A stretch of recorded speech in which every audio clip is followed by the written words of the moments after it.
क्यों नहीं है। हम अपने बुनकर भाइयों से कह करके जा रहे हैं कि 22 में अगर सरकार बन गई होती तो जहां हम लोग किसान को सुविधा देने जा रहे थे, नौजवान को नौकरी रोजगार देने जा रहे थे, वहीं बुनकर भाइयों के लिए भी विशेष सुविधाएं देने जा रहे थे। आने वाले समय में जब भी समाजवादियों को मौका मिलेगा, हम अपने बुनकर भाइयों के लिए विशेष सुविधा देने का काम करेंगे, जिससे उनके घर परिवार में भी खुशहाली आ सके। ये मैं देख रहा हूं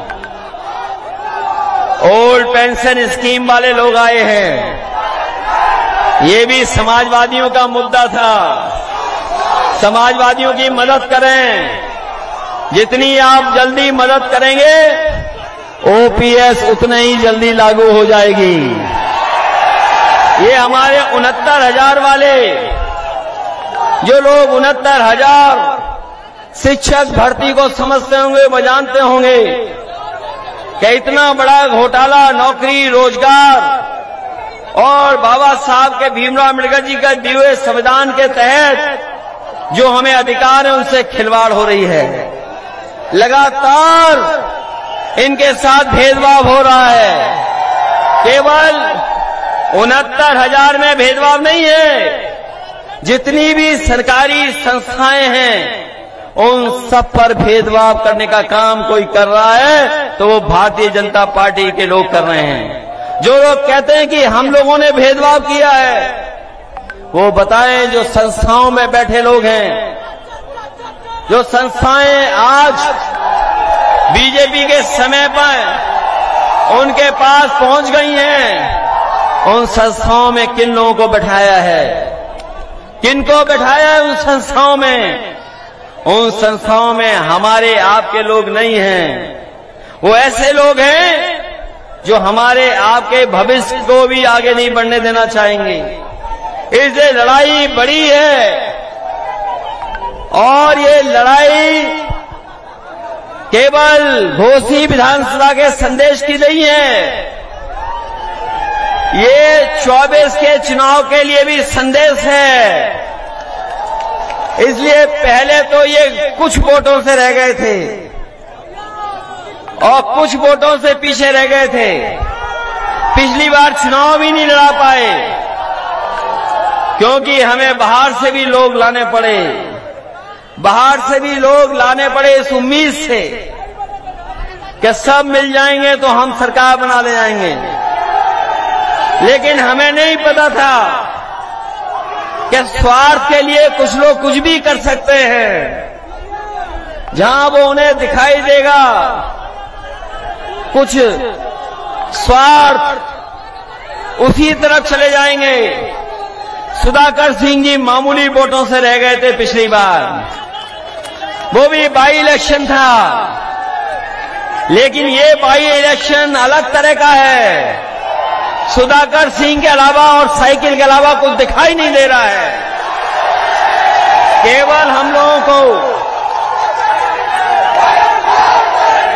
लोगों को इतना ध्यान रखना है कि वोट तो है हमारे पास, लेकिन ये वोट पड़ना चाहिए। मैं इसीलिए आया हूं आपसे अपील और निवेदन करने कि हमारे आपके पास समर्थन है, सहयोग है सबका। यहां जितने लोग बैठे हैं उस कोने से लेकर के इस कोने तक, जहां अपनी पार्टी के लोग हैं, दूसरे दल के भी लोग हैं, दूसरे संगठन के लोग भी हैं, वो भी समर्थन कर रहे हैं। कोई जाति धर्म नहीं बचा जो आज समाजवादी पार्टी और सुधाकर सिंह के साथ खड़ी ना हो। इसलिए केवल आपको अपना वोट बचाना है और वोट डालना है। अभी जब चुनाव करीब आएगा, बीजेपी के लोग घबराएंगे तो प्रशासन को आगे कर देंगे, पुलिस को आगे कर देंगे। सुना है कि जिन इलाकों में समाजवादी पार्टी का वोट ठोस है, वहां पर नौजवानों को परेशान कर रहे हैं, घरों में घुस रही है पुलिस। अरे प्रशासन के लोगों, ये काम मत करो आप, ये काम ठीक नहीं है। क्योंकि प्रशासन के लोग भी अंदर ही अंदर कह रहे हैं जीत तो सुधाकर ही रहे हैं, जीत तो साइकिल ही रही है। इसलिए किसको खुश करने के लिए आप किसको खुश करना चाहते हो? इसलिए कम से कम हमें उम्मीद है कि प्रशासन निष्पक्ष काम करेगा। और याद रखना हमारे मतदाता भाइयों, नौजवानों, बुजुर्गों, हमें पता है कि मैनपुरी के चुनाव में भी बड़ा प्रशासन कुछ कुछ गणित लगा रहा था। कभी किनकी ड्यूटी लगनी है उसका गणित लगा रहे थे, कभी गणित इस बात का लगा रहे थे कि किसके घर में पुलिस भेजनी है, कभी प्रशासन ये तैयारी करता था कि रात में जाकर के डराएंगे। लेकिन वहां का मतदाता डरा नहीं, उसने कहा आ जाओ, अगर आना है तो आ जाओ, हम पीछे नहीं हटेंगे। और परिणाम ये हुआ कि मैनपुरी से लाखों वोट से हरा करके भेजा। इसलिए घोसी के अपने मतदाताओं, ये घबरा तो नहीं जाओगे?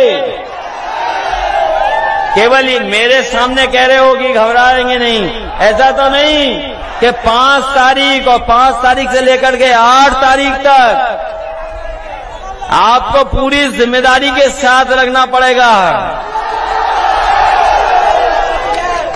और लोकतंत्र में कोई रास्ता नहीं है, ये वोट ही बदलाव लाता है, वोट ही बदलाव लाएगा। बताओ, ये विरोधी लोग घबराए हुए हैं कि नहीं घबराए हुए हैं? ये मंत्री लोग रुक गए होंगे घरों में, रात में रुके हुए हैं क्या मंत्री लोग? आपको कुछ नहीं करना है, जहां मंत्री घुसे हो चुपचाप वीडियो बना करके भेज देना। अगर मंत्री लोग रुकेंगे तो हम लोग भी रुकेंगे, हमारे नेता भी रुकेंगे। अगर मंत्री रुकेंगे तो हमारे नेता भी रुकेंगे। मंत्री छोड़ जाएंगे जिला तो हम लोग भी चले जाएंगे।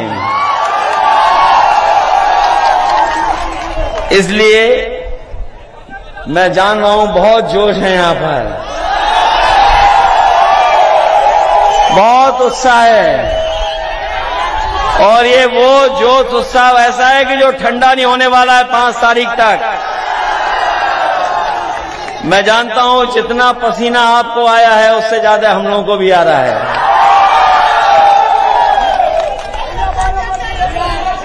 इसलिए सवाल आपके सामने वही बुनियादी हैं, वही किसान संकट में है, खेती करने वाला किसान हमारा संकट में है। नौजवान के भविष्य के लिए कोई सरकार काम नहीं कर रही। एक भी अस्पताल ऐसा नहीं जहां पर गरीब का इलाज हो जाए, दवाई मिल जाए। एम्बुलेंस व्यवस्था भी खराब कर दी। जो हमारी 100 नंबर गाड़ी थी 112 कर करके वो भी खराब कर दी, उसमें भी कोई व्यवस्था बदली नहीं। और आज तो ऐसा माहौल है कि जहां पर हर वर्ग के लोग आपके समर्थन में जुड़ गए हैं। कोई जाति नहीं बची,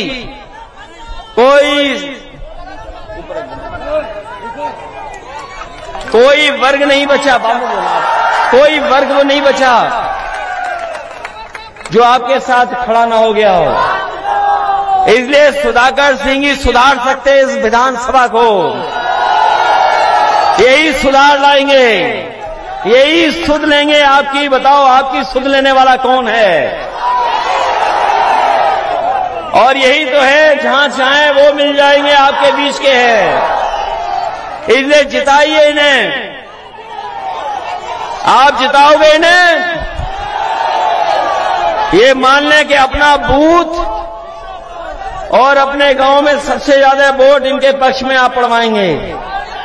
मैं धन्यवाद देना चाहता हूं अपने जोन प्रभारी, सेक्टर प्रभारी, सह प्रभारी, पर्यवेक्षक जो लगातार लोगों को समझा रहे हैं, लोगों को जोड़ रहे हैं। मैं अपने तमाम संगठन के लोगों को कहूंगा कि आज के बाद केवल अपने आसपास ठीक रखें और वोट डालने का इंतजाम करें। वहीं जहां मैं इन पदाधिकारियों का धन्यवाद देता हूं, वहीं हमारी पार्टी के बड़े नेता यहां पर मंच में हैं। प्रदेश अध्यक्ष जी से लेकर के बलराम यादव जी, लालजी वर्मा, रामशरण राजभर जी, राजेंद्र कुमार जी, दयाराम पाल जी, मिठाईलाल भारती जी, ओम प्रकाश सिंह, चंदेव यादव, राजीव राय जी, काजल निषाद, डॉक्टर राजपाल कश्यप, रामासे विश्वकर्मा जी, अल्ताफ अंसारी जी, हाजी इरफान, राम जतन राजभर, कमलाकांत राजभर, बिचई सरोज, मनु अंसारी, महेंद्र चौहान, धर्म प्रकाश, दूधनाथ यादव जी, श्रीचंद, तिरवन दत्त जी, काशीनाथ जी, आलम बदी जी, नफीस, दुर्गा यादव, अमरेश चंद जी और हमारे तमाम समाजवादी पार्टी के सभी वरिष्ठ नेता जिनके मैं नाम नहीं ले पा रहा हूं, जो मऊ के हैं, इस विधानसभा के हैं, उन सबका मैं धन्यवाद और आभार प्रकट करना चाहता हूं। वहीं महिला संगठन से लेकर के बहुत सारे पदाधिकारी हैं, मैं उनका धन्यवाद देता हूं। यहाँ हमारे फौज के लोग भी दिखाई दे रहे हैं, मैं सैनिक प्रकोष्ठ के लोगों का भी धन्यवाद देता हूं और आए हुए किसान भाइयों का, नौजवानों का, बुनकर भाइयों का मैं उन सबका धन्यवाद देता हूं और आप सबसे इस उम्मीद और इस भरोसे के साथ कि 5 तारीख को घोसी विधानसभा का परिणाम समाजवादी पार्टी के पक्ष में होगा। आपको केवल अपना वोट डालना है, आसपास के लोगों को समझा करके मदद मांगनी है। जहां और दल के लोग हैं, जो हमारे कांग्रेस पार्टी के हैं, कम्युनिस्ट दल के लोग हैं, जहां पर महेंद्र राजभर जी हैं और उनके तमाम सहयोगी साथी जो आए हैं, मैं उनका भी धन्यवाद देता हूं कि जहां ये चुनाव लड़ना चाहते थे इनका दल, लेकिन इनके दल के प्रत्याशी को चुनाव लड़ने नहीं दिया, उनका पर्चा भी नहीं भरने दिया। ये बीजेपी का नया तरीका है, ये लोकतंत्र में नया तरीका बीजेपी ने अपनाया है, जहां पर लोगों को चुनाव मत लड़ने दो। याद रखना, अभी तो ये इन्हें रोक रहे हैं, अगर ये 24 में सरकार बना ले गए तो हो सकता है हम और आप भी भविष्य में कभी वोट न डाल पाएं। इसलिए घोसी विधानसभा से ही मन बनाइए कि जो लोग हमें आपको लोकतंत्र में धोखा देके गए हैं, जो आपके भरोसे का विश्वास के और जो आपने भरोसे के साथ वोट डाल करके जिता करके भेजा था, वो अपने स्वार्थ में गए हैं, जनता के स्वार्थ में नहीं गए हैं। और अगर आपके स्वार्थ में गए होते तो 17 साल, 10 साल और लगभग 7 साल यूपी सरकार ने बताओ क्या विकास किया है। अगर कोई जनता को सुविधाएं दी हो इन्होंने तो बताइए आप। इसलिए जहां ये लोग केवल धोखा देकर के वोट ले रहे हैं और जो लोग थोड़ा बहुत सुविधाएं दे रहे हैं, लेकिन अगर आप महंगाई की तुलना करोगे तो महंगाई इतनी बढ़ा दी है कि हमारा किसान और गरीब कभी खुशहाल नहीं हो सकता। इसलिए इन्हीं शब्दों के साथ मैं जनवादी पार्टी के संजय चौहान जी का भी धन्यवाद देता हूं कि उनका भी सहयोग और समर्थन मिला है। तमाम और साथी जिनका मैं नाम नहीं ले पा रहा हूं, मैं उनको भी धन्यवाद देता हूं कि इस लड़ाई में हमारे साथ आए हैं। इन्हीं शब्दों के साथ आप सबका बहुत बहुत धन्यवाद और मैं आभार प्रकट करता हूं, इस उम्मीद के साथ कि 5 तारीख को आप लोग एक एक वोट डाल करके सुधाकर सिंह जी को जिता करके उन्हें विधानसभा में पहुंचा देंगे। बहुत बहुत बधाई आपको।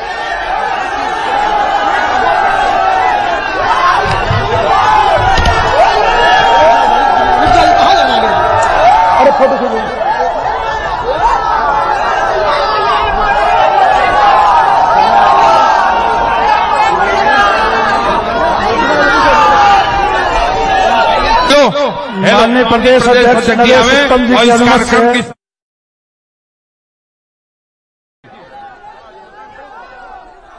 घोसी विधानसभा के सम्मानित मतदाता भाइयों, आपने समाजवादी पार्टी के राष्ट्रीय अध्यक्ष माननीय श्री अखिलेश यादव जी के विचारों को सुना और इतनी भीषण गर्मी में आप 50,000 के ऊपर यहां पर आए। मैं उत्तर प्रदेश समाजवादी पार्टी की तरफ से आप सभी का अभिनंदन और आभार व्यक्त करता हूं और इस सभा के आयोजकों का भी धन्यवाद देता हूं कि उन्होंने इतनी शानदार, इतनी विशाल जनसभा करा करके घोसी के इतिहास को अमर कर दिया है। मैं इस सभा की आई हुई जनता का धन्यवाद करते हुए, उनका आभार व्यक्त करते हुए सभा के समापन की घोषणा करता हूं। जय भारत, जय समाजवाद।